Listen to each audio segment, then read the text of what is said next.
There are many people who say they love the teachings, they like the teachings of Islam, Sheikh, and if you ask them why they haven't become Muslims, they have no answer. But they've heard about the teachings of Islam, and they're just sort of waiting for a sign. Is there any advice that you would give to those people if they're in the room? Well, I would say that one needs to answer the question, why not? You know, one needs to address and to find out what is the reason why one is hesitating. I mean, usually it comes down to issues of family.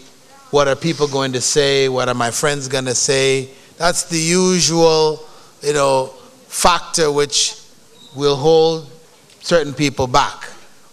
And we know that happened even in the time of the Prophet, may God's peace and blessing be upon him, where his own uncle Abu Talib didn't accept Islam for that same fear. So it means that it is, and it's something I've heard many, many times in many, many places.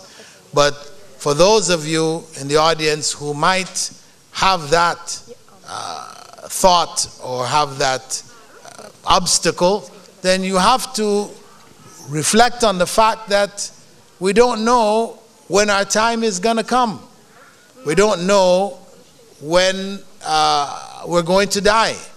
If we have an awareness of the truth, then we need to commit ourselves to the truth, take it on, and know that God ultimately will provide, will protect, and will help us through the rest of our life. There are people all through the centuries, from the earliest of times, who have made this choice, and they have been successful in their lives. They've gone through difficulties, they have suffered, etc. But all of this is for the good.